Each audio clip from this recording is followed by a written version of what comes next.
ya los conocen todos, pero don Humberto Maturana, desde el año 58 obtuvo el doctorado en Biología en la Universidad de Harvard, el año 94 recibió el Premio Nacional de Ciencias en Chile, entre muchísimas otras distinciones, tanto acá en Chile como en el extranjero, autor de varias publicaciones, reconocido nacional e internacionalmente por sus grandes aportes a la ciencia, cofundador e investigador de Matrística de Santiago de Chile, donde trabaja por el desarrollo de la biología cultural, junto con Jimena Dávila y su equipo, colaboradores nacionales e internacionales.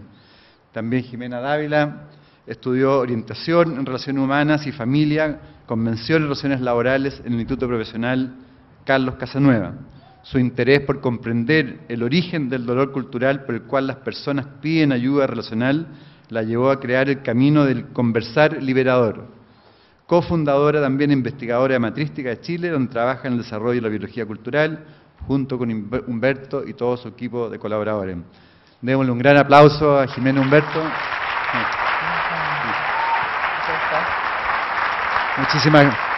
Muchas gracias por estar con nosotros. Adelante. Gracias por los aplausos. Ustedes acaban de aplaudir sus expectativas. No ha pasado nada todavía. Y las expectativas nunca se cumplen, ni las propias ni las ajenas. Así que nosotros sabemos que sus expectativas no se van a cumplir y que las nuestras tampoco, así que estamos libres para hacer lo que nos resulte interesante en este momento. Lo que nosotros vamos a hacer es algo que hacemos todos los días, pero no tomamos conciencia de aquello porque vivimos inmersos en el conversar. Vivimos en esta tremenda callampa de conversaciones. Y lo que vamos a hacer ahora no es una conferencia, ni una charla, ni una presentación, vamos a conversar sobre el cambio, crecimiento o transformación. Ese es el título de la canción. Y lo interesante es por qué nos preocupa el cambio. ¿Por qué estamos hablando de transformación?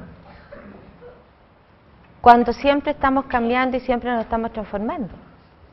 Porque somos seres vivos. Y como seres vivos somos dinámicas moleculares.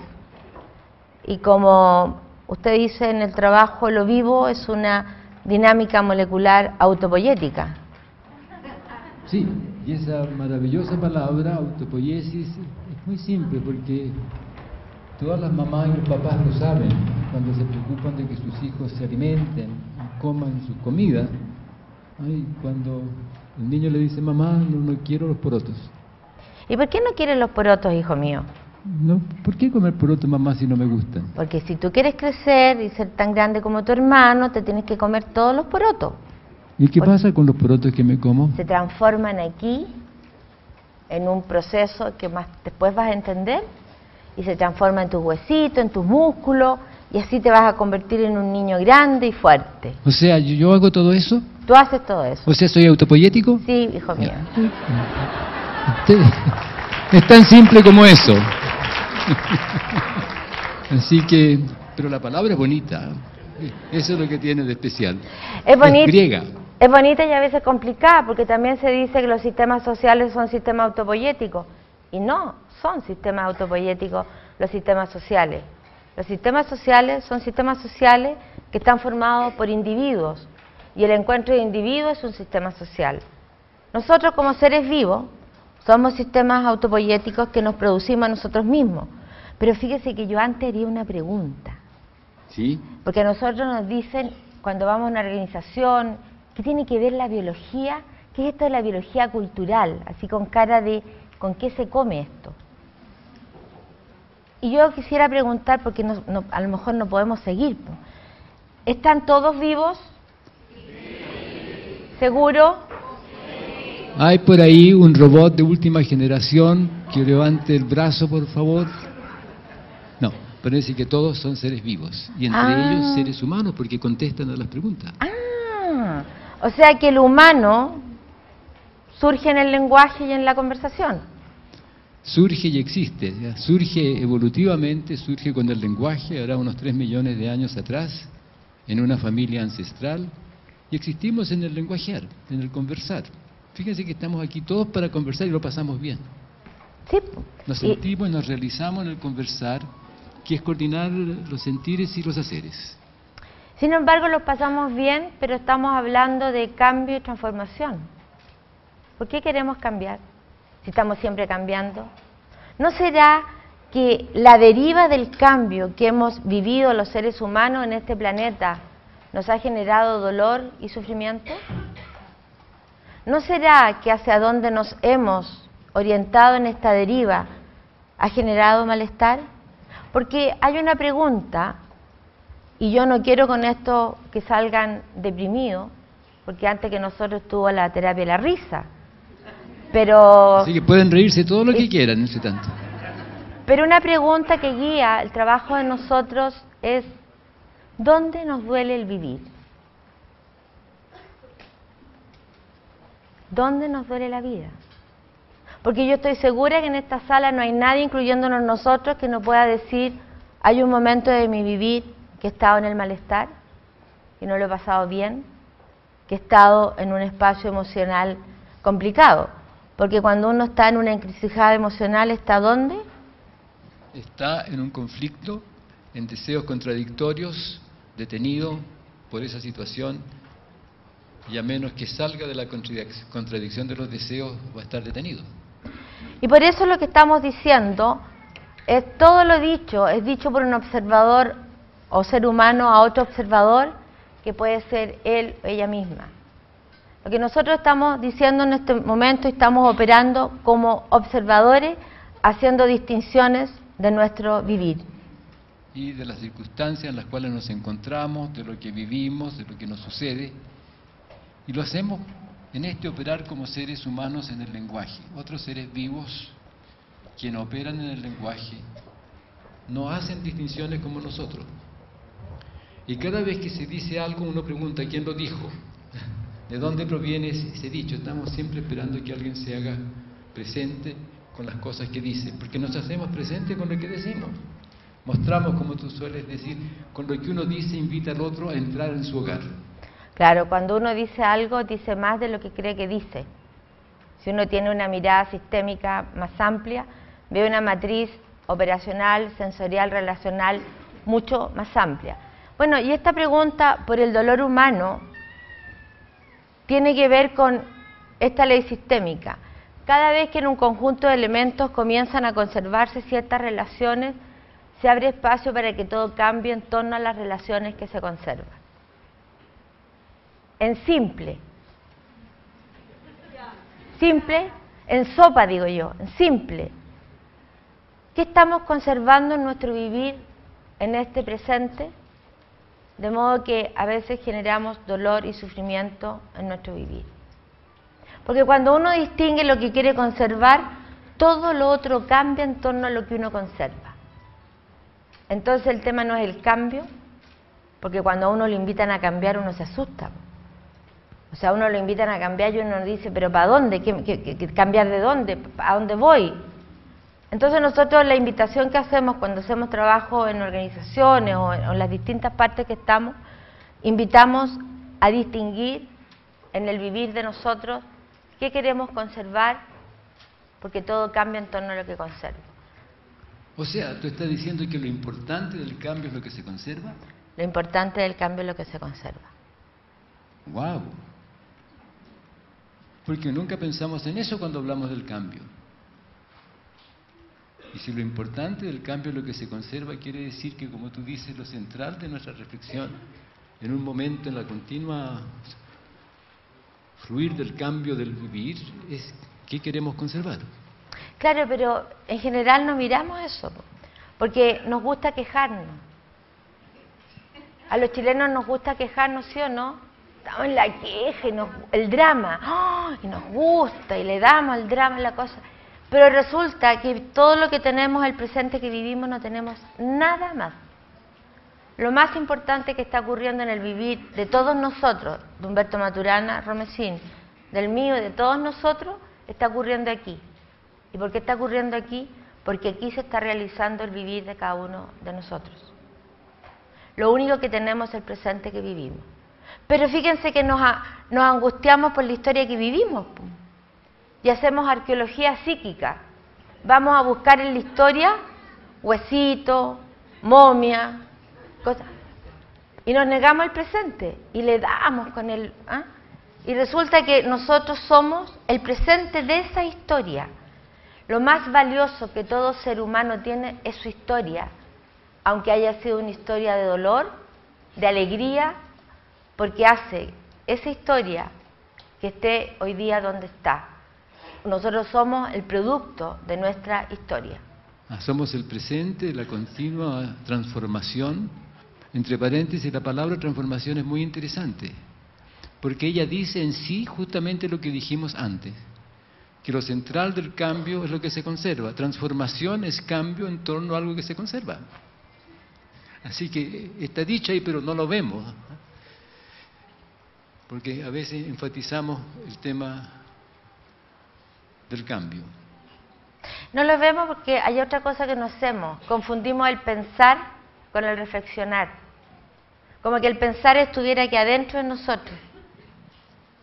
¿Qué hay aquí adentro de nosotros? ¿El cerebro? ¿El cerebro piensa? No. ¿Quién piensa? Tú. ¿En dónde? En la relación.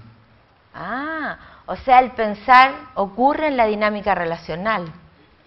No es el cerebro el que piensa, aunque es parte del pensar. Sin duda, o sea, incluso el soliloquio que uno hace, cuando hace un soliloquio, hace un reflexionar en el suceder del ser una persona que vive con otros en el lenguaje.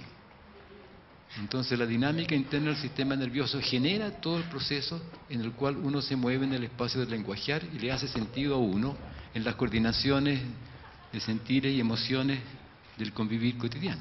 O sea, uno nunca se escapa ni de uno mismo.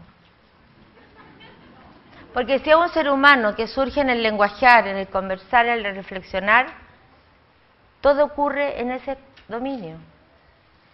Y en ese dominio el conversar es el entrelazamiento del lenguajear o el lenguaje, los sentires y las emociones. Interesante, ¿eh? O sea, el conversar no es lo mismo que dialogar. No, no es lo mismo. Y lo interesante del conversar es que tiene que ver con el hacer y las emociones que guían el hacer. En el diálogo, un poco de reflexión etimológica, la palabra conversar viene del latín, que quiere decir dar vueltas juntos, conversare. Uno da vueltas juntos en el hacer, en las emociones, en los deseos. Y diálogo viene del griego, dia a través del logos, a través de la razón. Por eso es que diálogo y conversación y conversar son distintos. La emoción que uno siente es distinta. En el diálogo uno quiere argumentar desde la razón, separar las cosas racionalmente, y en el conversar lo que uno quiere es estar con el otro, haciendo junto con el otro este ámbito de convivencia en la reflexión. Y además son dos psiquis distintas, porque en el diálogo yo estoy esperando que el otro coincida con lo que yo pienso, porque yo tengo la verdad, yo tengo la razón, yo sé cómo son las cosas. Yo creo que hemos escuchado más de alguno hablar así, ¿o no? Estamos dialogando. Nosotros vamos a tener una excelente fiesta de fin de año porque vamos a escuchar a muchas personas dialogando y vamos a tener que después poner una rayita para ver quién dialoga mejor. Pero no es lo mismo el dialogar que el conversar. En el conversar el espacio psíquico es distinto, porque yo estoy en la escucha. En esta cultura escuchamos, y hemos aprendido así, en nuestro chiquitito, porque así no es el modo de vivir, escuchamos esperando que el otro coincida con lo que yo pienso, porque tengo la verdad. ¿O no? ¿O no? Uno va a una amiga y le dice, oye, me compré un vestido rojo tan bonito, y la amiga le dice, bueno, yo tuve un vestido rojo hace... Y uno está queriendo encontrarse con el otro. Y el otro está pensando qué le va a decir a uno, y al final cada uno está ensimismado y no se encuentra. Escuchar implica detenerse. Escuchar implica encontrarme en la mirada con el otro. Implica soltar mis certidumbres, mis verdades, el apego a lo que sé, porque cuando uno sabe que sabe que sabe, se vuelve ciego. Por lo tanto, y sordo, por lo tanto, la escucha implica detenerse, que me interese el interés del otro y escuchar de dónde el otro dice lo que dice, porque siempre el otro dice algo de un dominio que le es válido. Y una vez que escucho, así dejo que el otro aparezca. Y ese es el acto de amar. Soltar nuestra certidumbre, dejar que el otro aparezca en su legitimidad y después que aparece, yo puedo decir que el mundo que trae a la mano no me gusta y seguimos separados, o sí me gusta y seguimos juntos. Pero estamos llenos de prejuicios. Claro, los prejuicios siempre los interponemos. Fíjense ustedes que toda negación del amar, o sea, toda negación de la legitimidad de la presencia del otro, toda se justifica desde una teoría que la valida. Piénsenlo bien. Cualquier discriminación, y pregúntense qué teoría está validando esta negación del otro, o la otra, o lo otro, lo que quiera que fuera. Entonces es interesante porque la teoría introduce un criterio que separa en ese caso. En otros casos puede ser una teoría que junta, pero para el amar no necesitas teoría. Para discriminar, sí. Claro. ¿Por qué no necesitamos para el amar teoría? Porque todos somos seres amorosos que hemos nacido en la confianza fundamental dada nuestra hechura de ser amados, de ser queridos, de ser respetados y no traicionados. Ustedes, yo creo que todos han tenido la posibilidad de tener un bebé en sus brazos, bebé de 1 semana, bebé. Ese bebé que está en esos brazos nació para agredir, ese bebé que está ahí nació para torturar, ese bebé que está ahí nació para vivir un mundo infeliz. Ese bebé viene en esa confianza, dada su hechura, de que va a haber un mundo que lo va a acoger, que lo va a querer. Y si ese bebé pudiese hablar, ¿qué diría?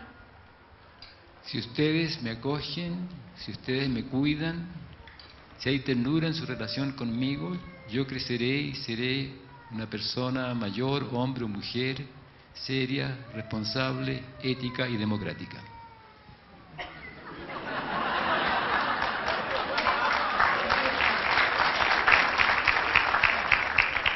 Entonces, eso es lo que todos queremos, ¿no? Actualmente eso es lo que todos queremos. Sí, pero nacemos para eso. Y el problema es que durante el crecimiento pasan cosas que son traiciones. Yo me quedé ahí con una duda. Entonces, ¿qué es la democracia? La democracia es un espacio de convivencia que se constituye desde el mutuo respeto para generar un proyecto común de convivencia. Va, yo creía que estábamos en democracia. Me perdí. Porque no hay proyecto común. ¿Hay proyecto común de un país como hay? Maturana presidente. No. Jimena Dávila, presidente. No, muchas gracias. Jimena Dávila. Ahora que estamos no, gracias. No, a mí me da una embajada nomás. No, los dos presidentes. No, una embajada. Yo con una embajada. Los dos presidentes. No, Los dos presidentes, ya. Claro, porque si no tenemos un proyecto país donde no hayan divisiones de ideologías, vamos a seguir en más de lo mismo. Un proyecto país es un proyecto común, y cuando hay un proyecto común, son comunes los deseos, las ganas. No sé, me fui para otro lado, parece. ¿eh? Bueno, a medias. ¿A media? Porque estábamos hablando de la historia, del presente de la historia, y a lo mejor yo me fui para otro lado primero. No sé, alguno de los dos. Porque lo que quería yo decir es que esto de vivir el presente hace que la historia ocurra en el presente, como un relato de cómo surgió el presente. O sea, uno nunca se va a la historia porque lo único que tiene es el presente. Pero vivimos también otra cosa que es de esta cultura. Don Humberto Maturana, allá hay un futuro que viene negro, oscuro, terrible. El futuro viene. Viene, está allá. Está allá el futuro, ¿Y viene viene para acá? Viene para acá. Entonces, ¿cómo lo evitamos? Porque si viene negro, ¿cómo lo pintamos de blanco? ¿Le hacemos alguna no podemos, cosa para que no. Es que no viene. No viene nada, po. Porque, claro, pero el futuro va surgiendo con el presente que vivimos. No está. Pero como nos angustiamos porque planificamos el futuro y las planificaciones nunca resultan, cuando uno se apega a lo planificado, entonces nos negamos el presente por el futuro que viene. ¿Les contamos el estudio que hicimos sobre ello? Yo creo que sería bueno, para ser honesto ¿Sí? y transparente, yo creo que sería bueno. Nosotros hicimos un estudio, eso fue lo que más nos costó para llegar aquí. Sí, estuvimos con el gato trabajando ahí, pero del festival anterior hasta ahora. Un estudio de la vida de cada una de ustedes. De cada uno, de todos por favor. Y algunos que no están aquí seguramente también. ¿Dónde nacieron? ¿Cómo fue la infancia? Si fueron a un jardín infantil o no, al colegio, a la universidad, al trabajo. Perdón, los primeros amores, las primeras decepciones. Todo. No fue a cualquier estudio. Todo. Todo. Y descubrimos una cosa extraordinaria. Todo lo que ustedes hicieron los traía para acá, aquí, hoy. Piénsenlo.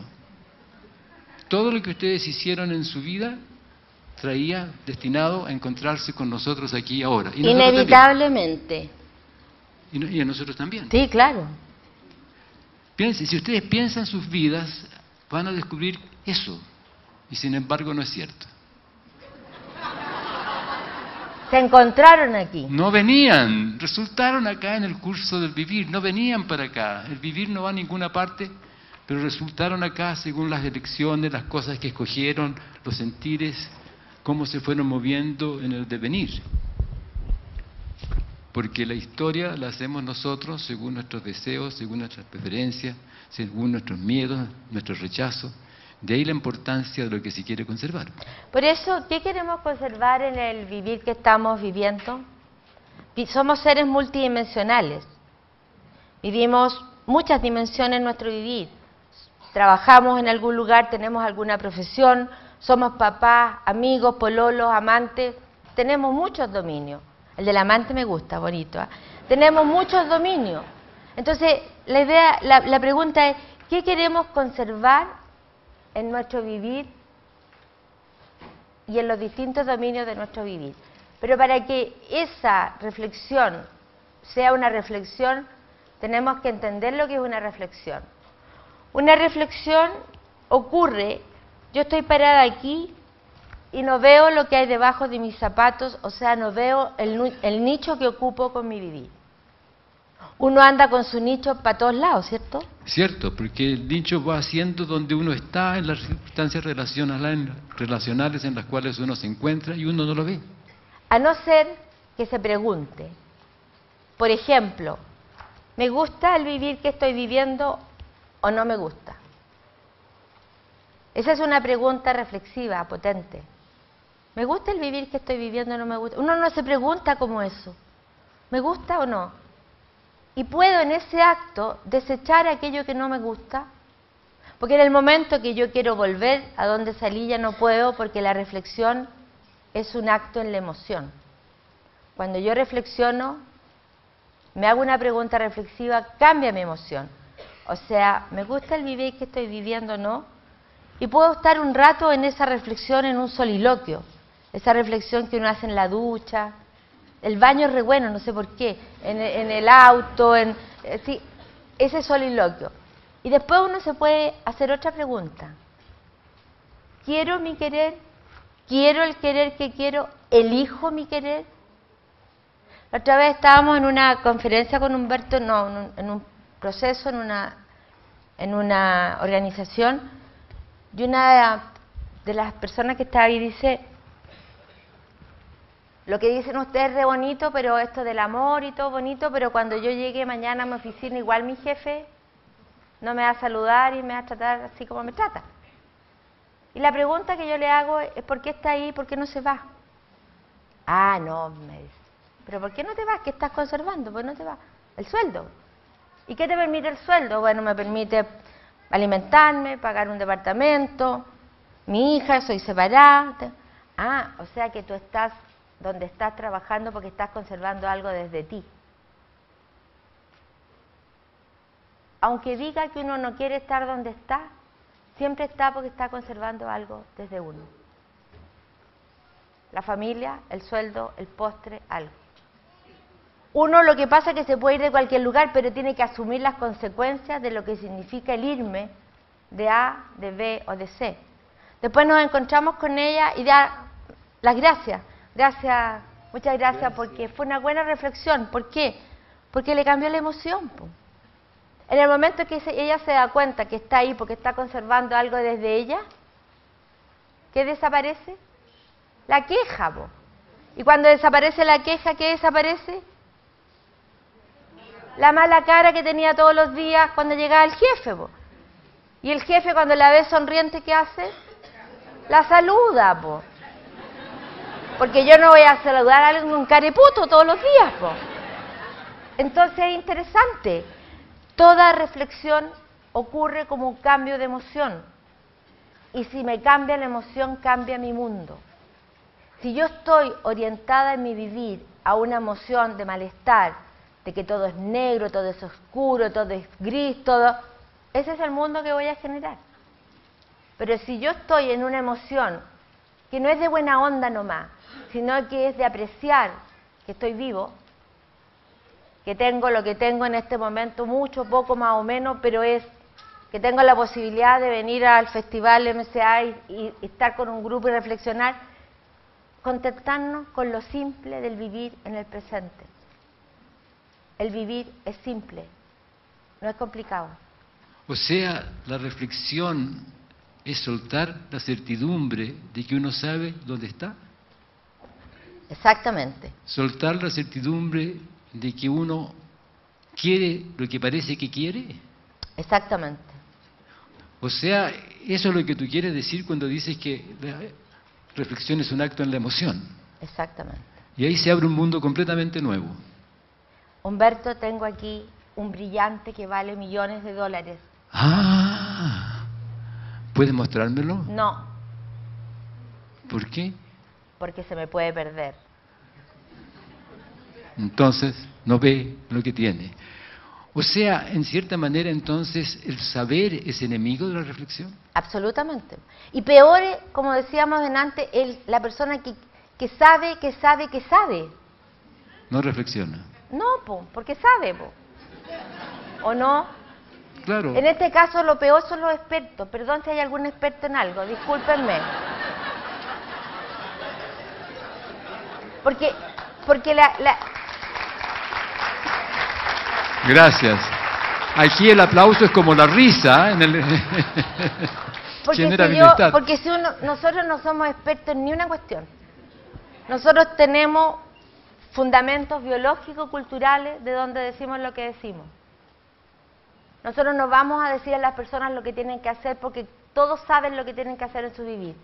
Lo único que nosotros hacemos es generar reflexiones, es generar espacios de conversación para darnos cuenta de algo que parece, no sé, como en un secreto, pero no es secreto. Todos somos seres amorosos, todos. Lo que pasa es que a lo mejor hemos vivido un vivir en el desamar. Y cuando uno vive un vivir en el desamar es porque no ha sido visto, no ha sido escuchado, no ha tenido presencia. Pero aleluya, hermanos. Por favor, no estamos invitando a una hermandad. No le estamos pidiendo que crean lo que estamos diciendo, no le estamos pidiendo nada. Pero, ¿por qué no le dice, por favor, oyentes? No es tan bonito. Pero los hermanos suena bonito, ¿ah? Sí, pero peligroso, pero peligroso, claro. Nosotros nos estamos invitando a evangelizar. Humberto Maturana no anda arriba de una nube tampoco. No es gurú. No, definitivamente no. Pero es interesante eso. Porque cuando uno necesita un gurú, no tiene algo. No tiene autonomía reflexiva y de acción. Necesito que otro me diga lo que tengo que hacer. Y lo que nosotros hacemos en nuestro trabajo es invitar a las personas a ampliar su autonomía reflexiva de acción, porque además todos somos igualmente inteligentes, entendiendo la inteligencia como la plasticidad conductual ante un mundo cambiante. ¿Cuán plásticos son ustedes en su vivir? ¿Cómo viven el error propio y cómo viven el error ajeno? Porque el error es posterior a la experiencia. Claro, el error no ocurre en el suceso que llamamos equivocado, ocurre en un comentario posterior, desde otra perspectiva, sobre lo hecho. O sea, uno se equivoca solo cuando se da cuenta que se equivocó, no antes. Exactamente. Pero podríamos preguntar, ¿habrá Sí. alguien aquí que ha cometido un error alguna vez? Yo. Levante la mano. Hoy son todos seres humanos, qué bueno. Sí, pero sobre todo se dan cuenta que han cometido errores y eso es maravilloso. Pues. Pero cuando cometieron ese error, ¿ustedes quisieron cometer ese error? No. Bueno, Bueno, es entonces, que cuando uno tiene la intención de generar, estamos hablando de otra cosa que después hablamos afuera porque... Claro, porque cuando uno... Por ejemplo, la maldad. La maldad ocurre cuando la persona tiene la intención de dañar. Pero uno se puede equivocar y genera dolor. No es la intención. Por eso es tan interesante esto. Que en la experiencia no distinguimos entre ilusión y percepción, por lo tanto, el error ocurre después. Uno se equivoca cuando toma conciencia del error. exactamente. Y la percepción. Bueno, es la igual. percepción es igual. Claro, porque cuando tú dices, mira, ¿ves ese árbol? ¿Cómo lo sabes? Porque me lo contó mi mamá que estaba ahí. Ah, ¿Comprende? La segunda experiencia valida la primera y uno habla de percepción. La segunda experiencia invalida la primera y uno habla de error o de ilusión. pero uno en general no toma en cuenta eso. ¿Se han dado cuenta ustedes cuando están en un bus, en un auto, y uno vive en su corporalidad que el auto del lado, el bus del lado, el avión del lado se está moviendo? Y no es... Esa es una ilusión. Entonces, si uno está hecho, tiene esta hechura, ¿cómo es que hacemos cosas juntos?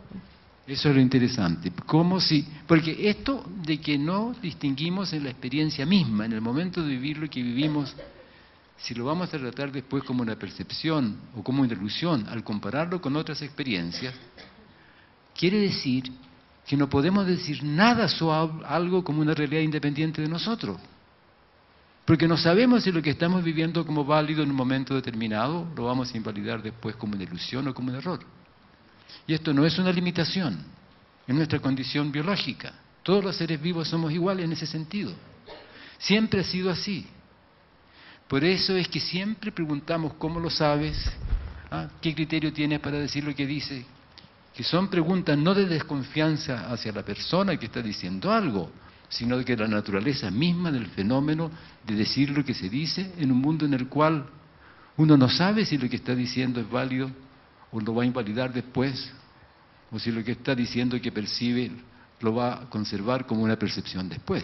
Y aquí entramos en un problema, pues, doctor Humberto Maturana, ¿Sí? porque nos empieza a mover la realidad, pues. Aquí yo estoy, perdóneme, pero ellos son reales, aquí hay una realidad, esto que me quiero llevar para mi casa, ¿me puedo llevar uno de estos? Esos son reales. Bueno, el ¿Cómo, suelo... cómo que la realidad no existe? A ver, ¿Cómo? ¿qué pasa, por ejemplo, si yo pateo y desaparezco? Dices tú, ¿qué buscas? ¿El cadáver? ¿No? O el hoyo, ¿O el hoyo? Puede ser, sí. o que me tiraron con una cuerda. También. Porque la distinción del suelo es no hundirse. Entonces, si me hundo, hay suelo. O sea, no es la realidad del suelo, es lo que yo hago lo que constituye el suelo. Si no me hundo, hay suelo. O sea, no hay una realidad, sino que vivimos en un mundo de muchas realidades. Que van Y cada surgiendo una de ellas surge como coherencias de la experiencia. con lo que hacemos. No sé si entendieron algo, pero es bonito. Cuando uno va a una exhibición de un ilusionista, ¿a qué va? ¿A pasarlo bien con qué? Con el juego de violación de las coherencias normales del vivir. Porque uno se pregunta, ¿cómo lo hizo? Qué lindo el truco. Oye, ese truco es fantástico. ¿Cómo lo sí. hizo? ¿Y qué quiere recuperar uno con ese cómo lo hizo? Las coherencias normales del vivir, que el suelo aparezca cuando uno pisa, que los muros aparezcan cuando uno no puede pasar. O sea, la confianza en las regularidades del vivir de uno es fundamental para el vivir de uno. Absolutamente. O sea, que al otro día cuando suena el despertador y uno se baje de la cama hay un suelo. Porque si no hay suelo... ¡Wow! ¡Wow! O sea, vivimos en un mundo de coherencias operacionales. Fíjese usted. Fíjese, y generamos mundos culturales de coherencias conductuales. Ahora yo no sé, todo lo que un observador hace como ser vivo y ser humano surge en su hacer según estas regularidades del vivir que se conservan en todos los instantes y circunstancias de superar en la realización de su vivir. No hay azar en el suceder del vivir, ni caos. El azar no es una característica de lo que sucede, sino que hace referencia a lo que uno puede decir. Cuando yo no puedo decir cómo surge un cierto encuentro o una cierta coincidencia, digo que es azarosa porque no tengo una argumentación para mostrar cómo es que ese suceso ocurrió. Cada vez que uno hace un cálculo de probabilidades, uno está confiando en que no hay azar, aunque uno habla de azar. Porque si no hubiese estas regularidades de los procesos y de los sucederes, uno no podría hacer un cálculo de probabilidades. Pero sin embargo uno habla de la suerte. Y uno le dice al otro, qué suerte que tuviste, cómo te fue de bien, qué suerte. Y si a uno le dicen eso, uno dice, pero no vio todo el esfuerzo que hice yo para conseguir eso. Y uno habla de la suerte, y para peor dice, tú tuviste la suerte de nacer en esa familia. Para peor, po. Y uno no elige la familia en la que nace, pero puede uno nacer en una familia de sangre azul y seguir un vivir en el malestar, como puedes nacer en una familia que tiene dificultades y elegir un modo de vida distinto. Las familias siempre son puntos de partida, porque el mundo siempre lo genera uno con su vivir. Uno y cada uno de nosotros somos el centro del cosmos. Y el mundo que generamos no es arbitrario, no ocurre de cualquier manera, no es azaroso, ocurre guiado por nuestros gustos, nuestras preferencias, nuestros deseos. El devenir de la historia sigue un curso, la historia de los seres vivos y de los seres humanos sigue un curso definido continuamente por las preferencias, los gustos y deseos. O sea, por lo que se conserva. Exactamente. ¿Qué quieren conservar ustedes en su vivir hoy? Así, ¿qué? Pero fuerte, no sean así, fuerte, ¿por qué? ¿Ah? Amistad, ¿qué más? Amor, ¿qué más? Salud. Alegría. Independencia. Vamos a hablar de eso. ¿Qué más? O sea, bienestar, po. ¿Sí o no?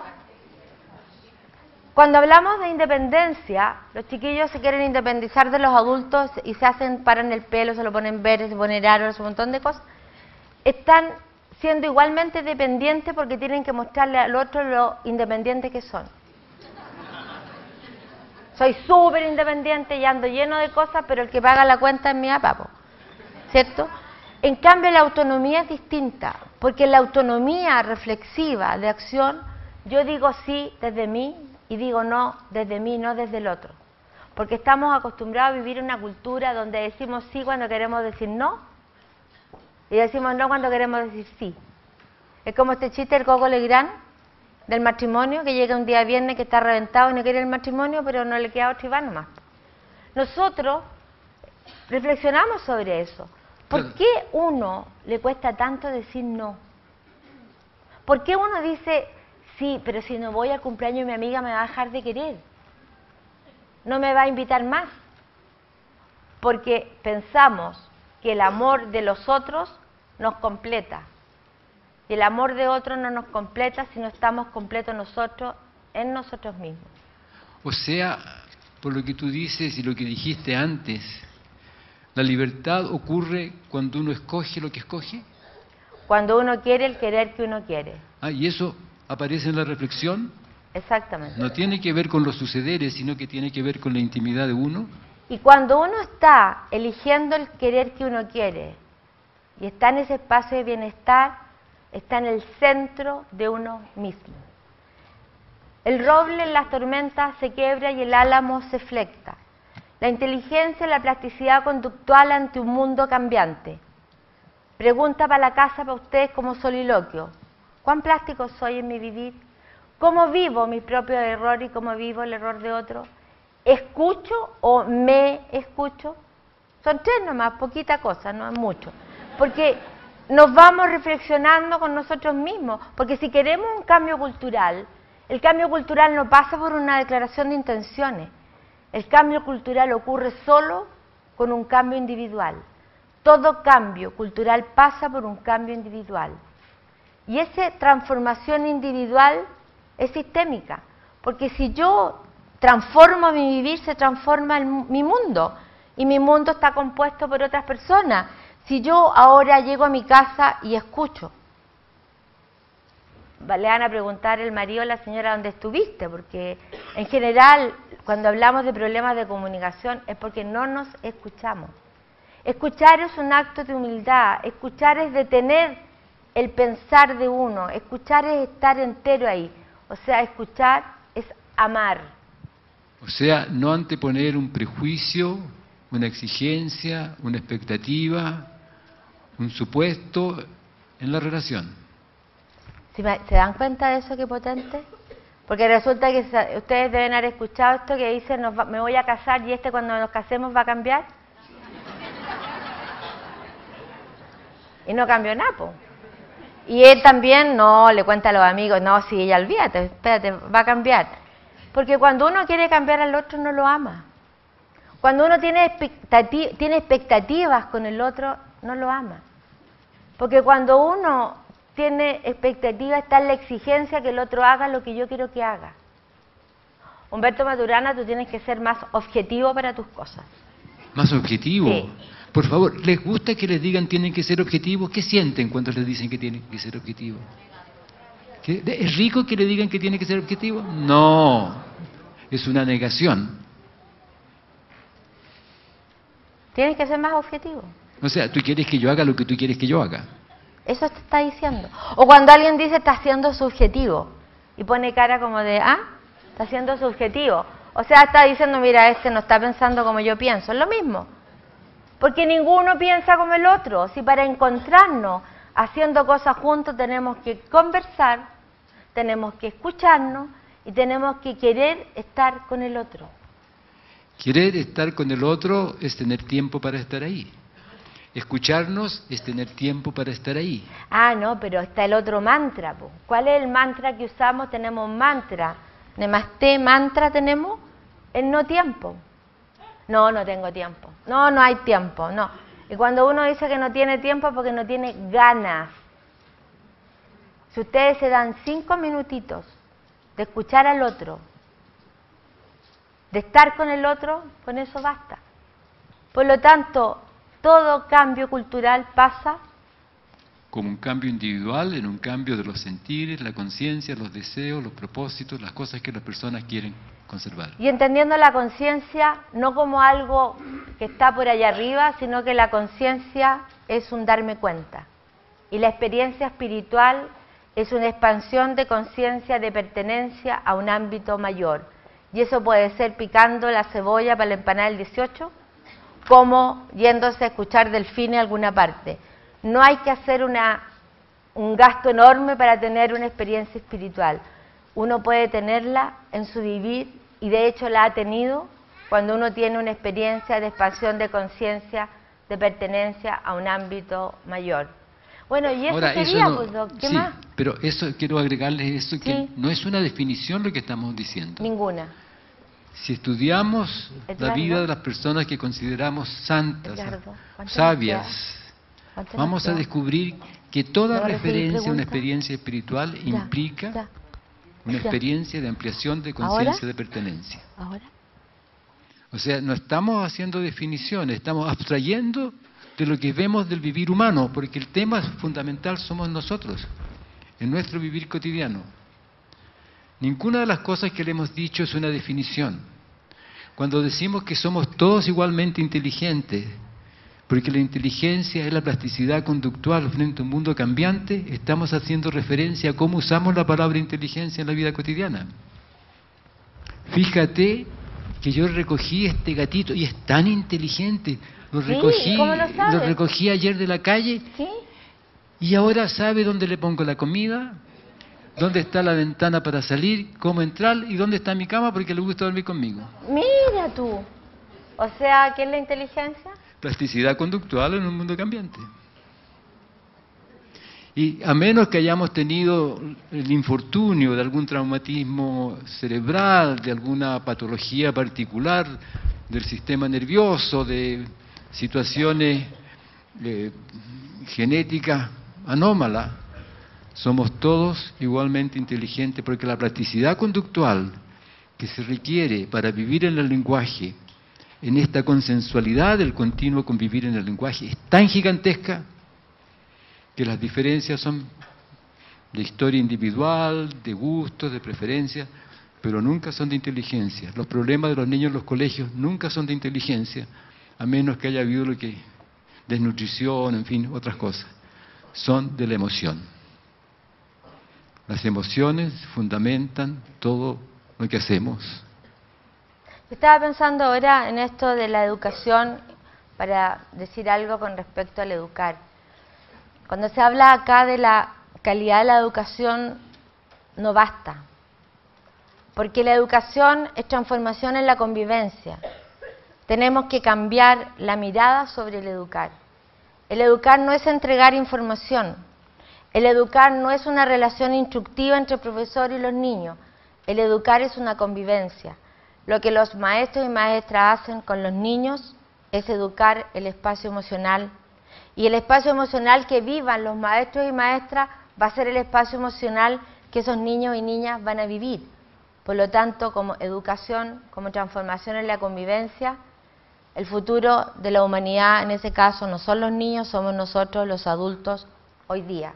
Ahora, nosotros aquí, ahora, somos el futuro de la humanidad, porque nosotros aquí ahora estamos escogiendo en cada instante el vivir que queremos vivir, y los niños se están transformando con nosotros según las elecciones que hacemos.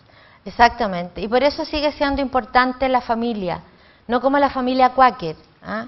El papá, la mamá, los niñitos coloraditos, no, familia, sí, pues el niñito, claro, sí o no, cachetoncito, no. Familia es un grupo de personas que viven en el placer de estar juntos. Si no hay placer en la convivencia, no hay familia.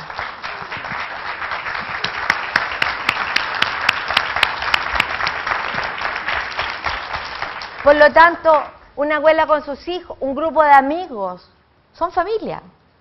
O sea, el placer hacia la familia, no la declaración civil de familia. Entonces, ¿qué país queremos? ¿Qué país queremos? ¿Queremos un país como una familia en el placer de convivir juntos? ¿O queremos o no queremos convivir juntos?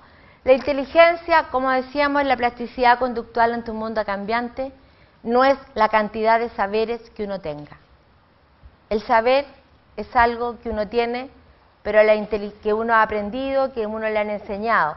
Pero la inteligencia tiene que ver con cómo uno vive su vivir. O lo vive cortándose las venas todos los días y no viendo que el presente que uno tiene es todo lo que tiene, y a veces es maravilloso y simple. A veces nosotros lo hacemos muy complicado. Nosotros queríamos ver si había alguna pregunta, Edgardo, y Doc, no sé qué más, las preguntas. Sí. Por acá bien.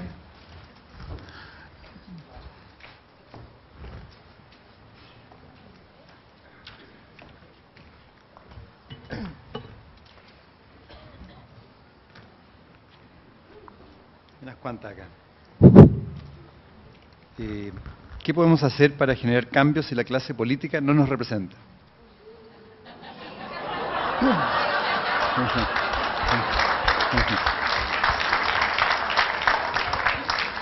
Lo que pasa es que si ustedes me dan hilo en esto, tengo para rato, porque yo tengo Entonces, esa cosa préstame el como de carrete a mí por un político, ratito. pero, o sea, no nos representa porque no se escuchan. Porque lo que están diciendo, si uno escucha a uno a otro, dicen lo mismo, pero no tiene que ver ahora con el discurso, porque tiene que ver con el hacer. Claro. Una cosa es lo que yo prometo y otra es lo que yo hago. Y entre ellos uno se puede dar cuenta de cualquier color, verde, rojo, izquierda, derecha, arriba, abajo, no se escuchan, no conversan. Y si no conversan y no se escuchan, uno no confía. Porque ¿cuál es el proyecto país que queremos todos nosotros? ¿Queremos y nos consultan o no? El problema es ese.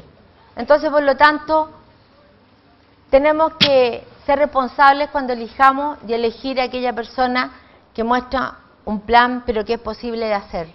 No un plan para ganar votos, sino que un plan que realmente se pueda llevar a la acción. Y me declaro yo entonces, no sería candidato porque no me gustaría, pero yo sí sé que todos nosotros tenemos una fuerza mucho más grande que la que pensamos que tenemos, la que se llama la masa. Y la masa no es masa, somos individuos, personas pensantes, inteligentes todos. Por lo tanto, unidos todos. A lo mejor podríamos, a lo mejor los políticos se han olvidado de una cosa muy importante, ¿Y de qué será?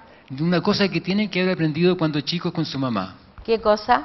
Cuando la mamá le preguntaba, Humbertito, ¿te das cuenta de lo que estás haciendo?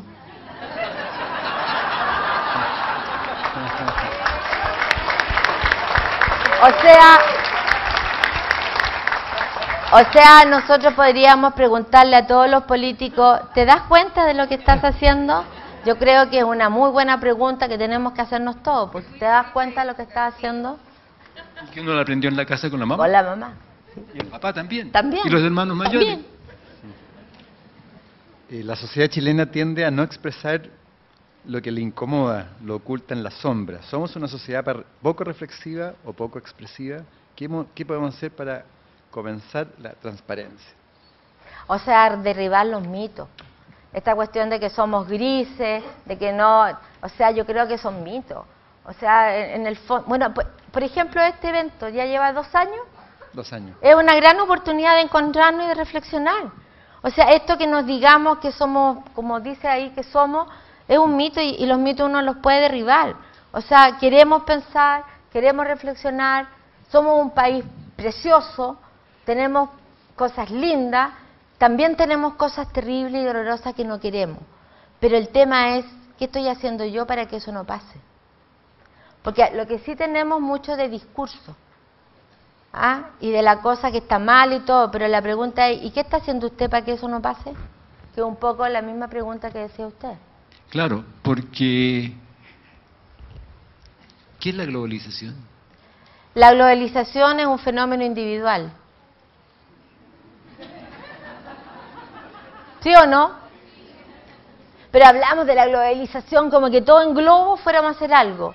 Pero siempre todo es un fenómeno individual. Siempre.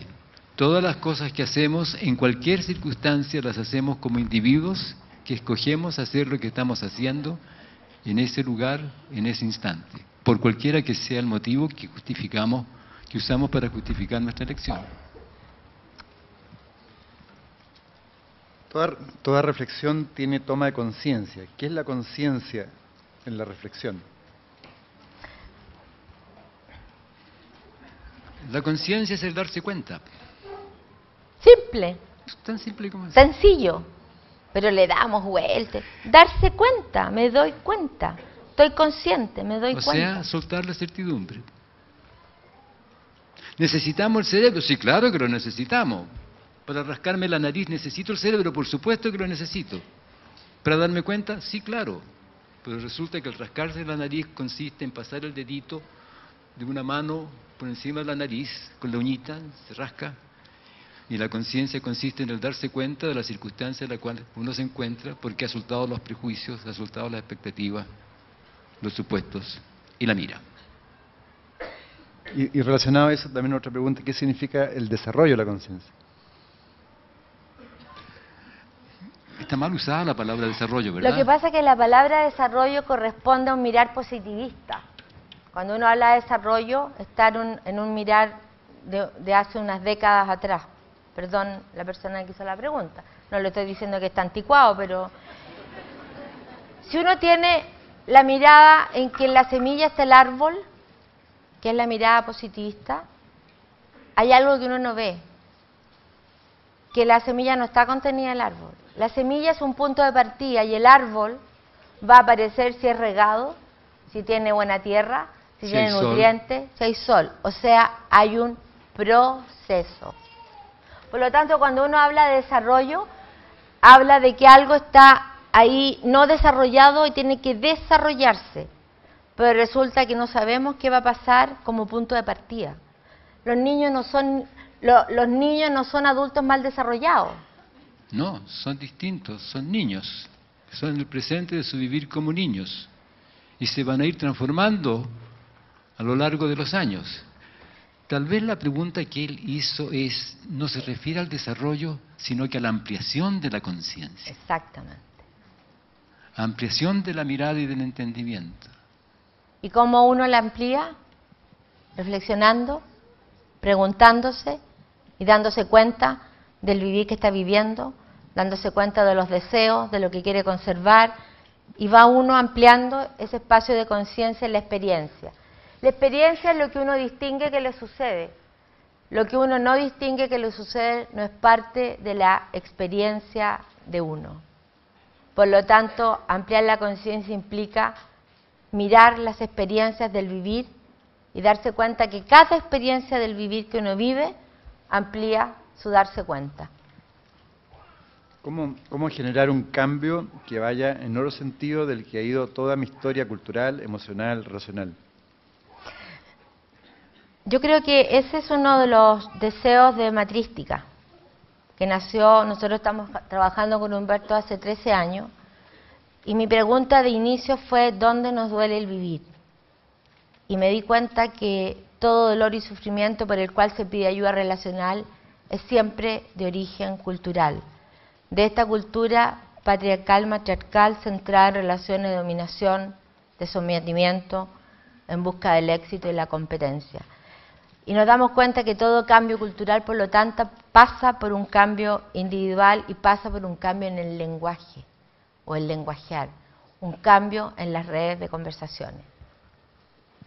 Y lo interesante de cuando ella me dijo eso, yo dije, wow, pero si es cierto eso, entonces se puede cambiar.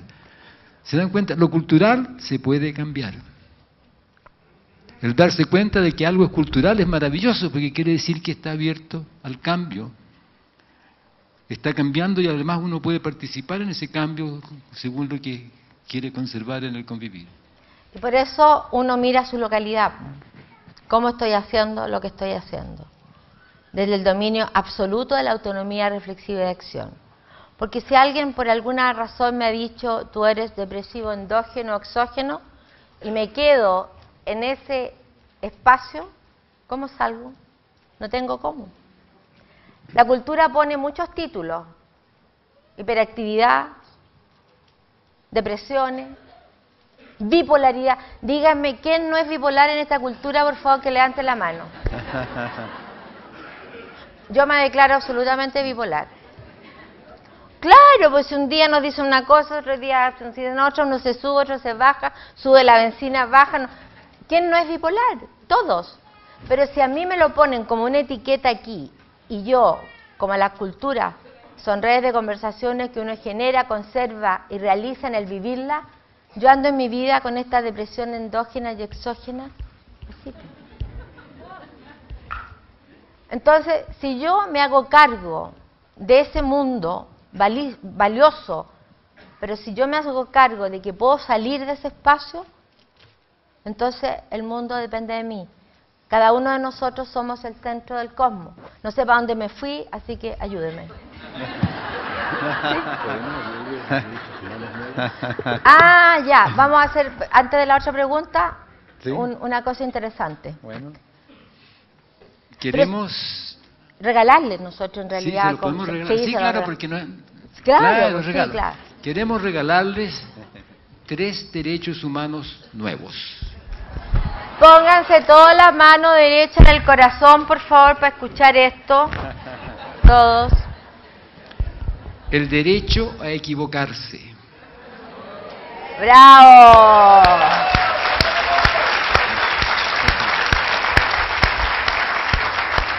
¿Ya? El derecho a cambiar de opinión. ¡Bravo! Pero de verdad, porque que cuando uno cambia de opinión aquí le dicen, pucha que soy chueco, ¿sí o no? A veces uno le dice, usted hace 20 años decía una cosa tan distinta, ¿ha cambiado? ¿Cómo? Veleta.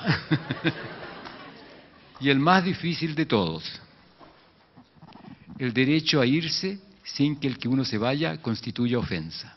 ¡Bravo!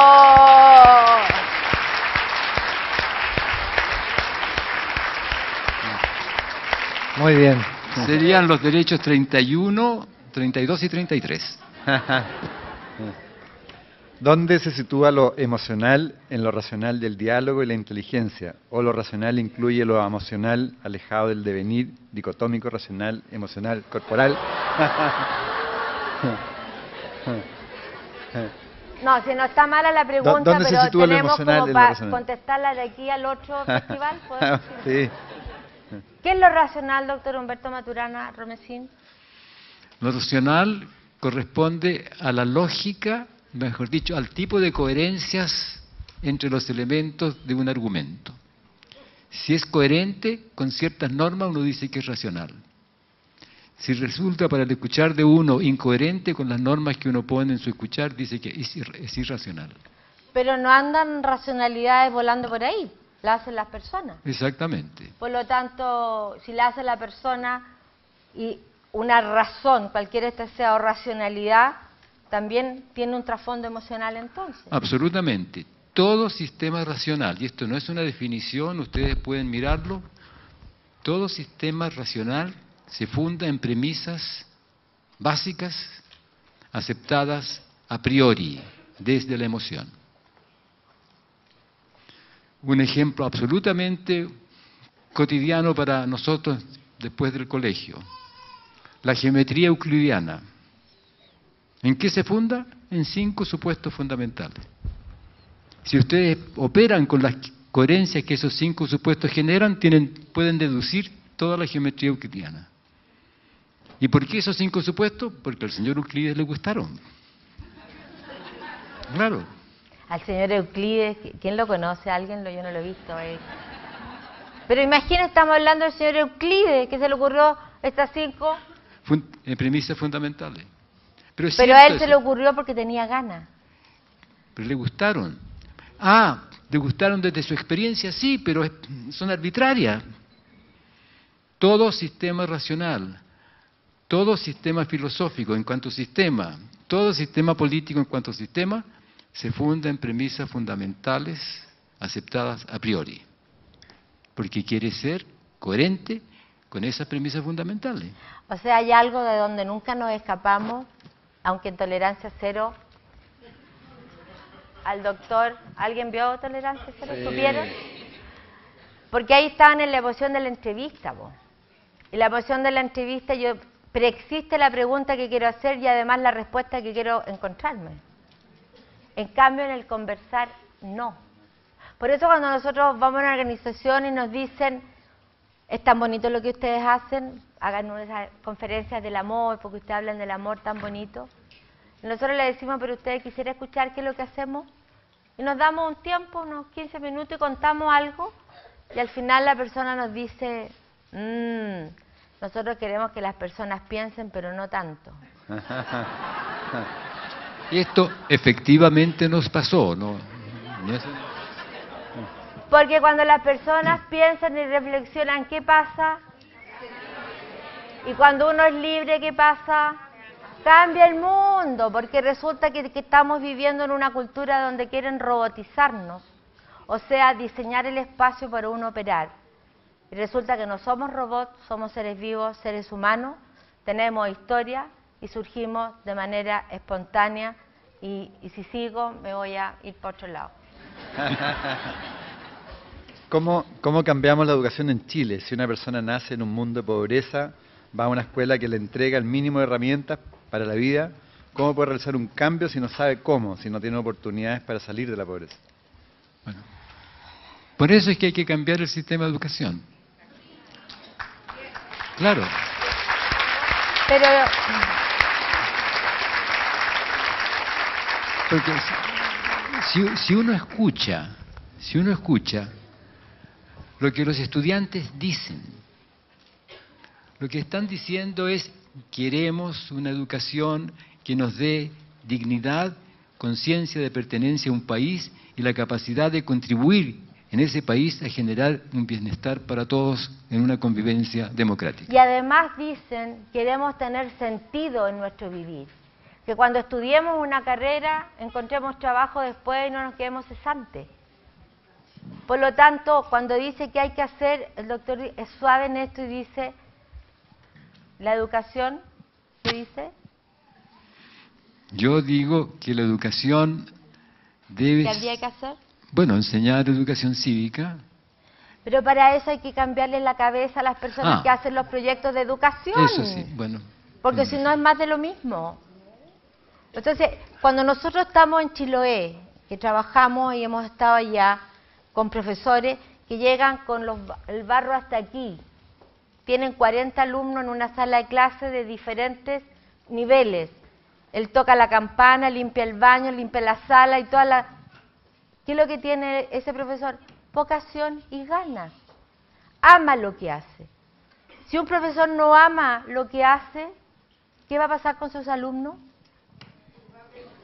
Ya, y para amar la educación entonces tienen que haber sueldos buenos para profesores, tienen que haber un proyecto de educación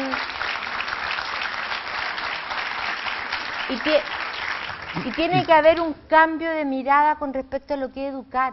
Porque si todavía estamos en la mirada del siglo XVIII-XIX pensando en que yo le entrego información a mis alumnos, si es un hecho biológico que uno no puede determinar lo que el otro escucha, ¿qué estoy haciendo?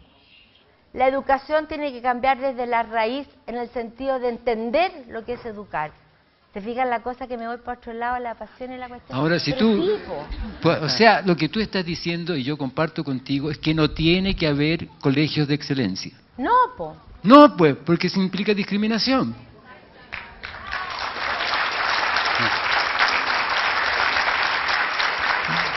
Porque la educación como transformación en la convivencia, los niños, niñas y jóvenes se están transformando desde que nacen, siempre. No le podemos decir a un niño de 3 años, oye, no sigáis creciendo hasta que A nos ver, yo te ponemos de ayudo a acuerdo. sujetarlo. No crezca. No sigas creciendo hasta que nos pongamos de acuerdo en lo que es el educar. Si el niño va a seguir creciendo igual. Por lo tanto, la educación como transformación en la convivencia la estamos viviendo todo hasta que nos morimos. Lo estamos educando siempre, nos estamos transformando siempre. Si el tema de la educación es el guiar la mirada, que es el enseñar.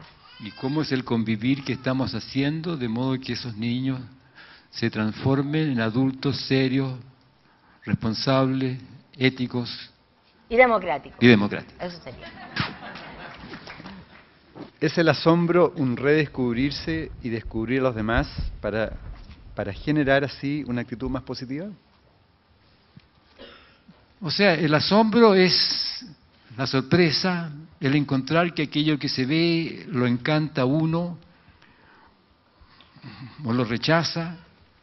Y el para qué no es del asombro, no del suceso, sino de lo que uno hace con ese asombro. Ninguna cosa tiene un propósito en sí. El propósito se lo damos nosotros, las personas que vivimos aquello que encontramos y distinguimos que nos sorprende o no nos sorprende. Los propósitos no pertenecen a los sucesos, pertenecen a nosotros los seres humanos, desde donde hacemos, desde nosotros lo que hacemos frente a esos sucesos.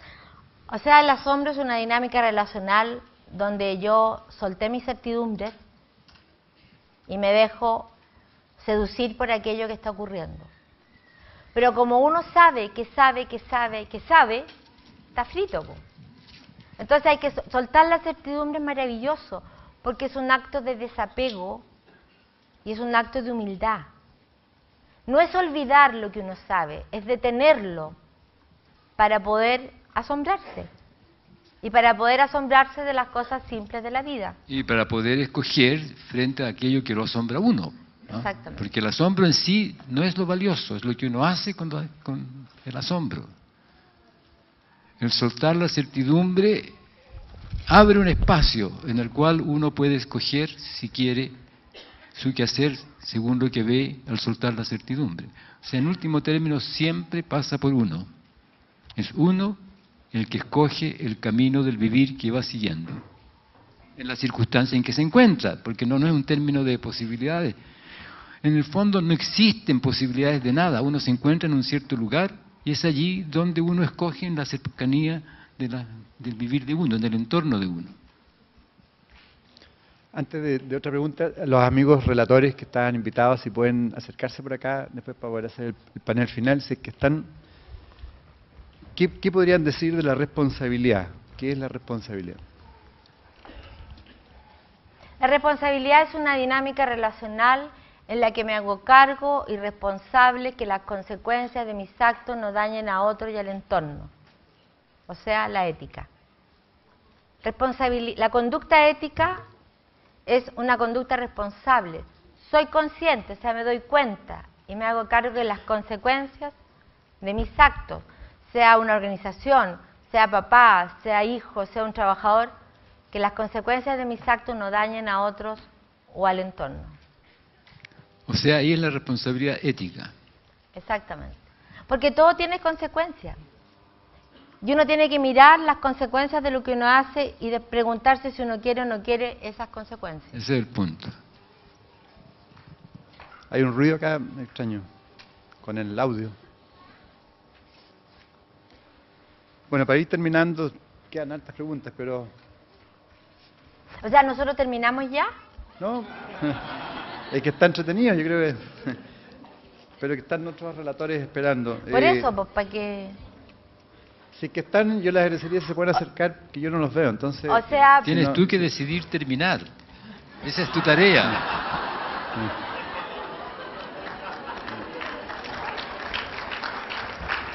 Oye, pero no nos digas que solo estuvo entretenido, sino que también estuvo profundo, ¿no? O sea, obvio. Sí. Gracias, gracias. Me estás interpretando. Señor Maturana, si puede explicar una vez más el amar en la biología del amar y en ese contexto, ¿qué se llama hechura? Hechura. Hechura. Eso dice la pregunta. No, sí está bien la pregunta. La hechura hace referencia a la disposición de los elementos que componen a algo. La disposición de los elementos que componen hasta la lámpara constituye la hechura de la lámpara. Si yo cambio alguno de esos elementos, cambia la hechura de la lámpara. Entonces ahí se hace referencia en alguna cosa escrita por mí a que las interacciones resultan en que va cambiando la hechura en los encuentros. Por ejemplo, la hechura de todos ustedes ha cambiado a lo largo de esta hora, y la nuestra también, y uno no se da cuenta. ¿Por qué? Porque los encuentros auditivos, visuales, olfativos, todo lo que está pasando aquí, gatilla en nosotros cambios estructurales, o sea, cambios en nuestra hechura que vivimos de una manera que tiene que ver según estamos hechos.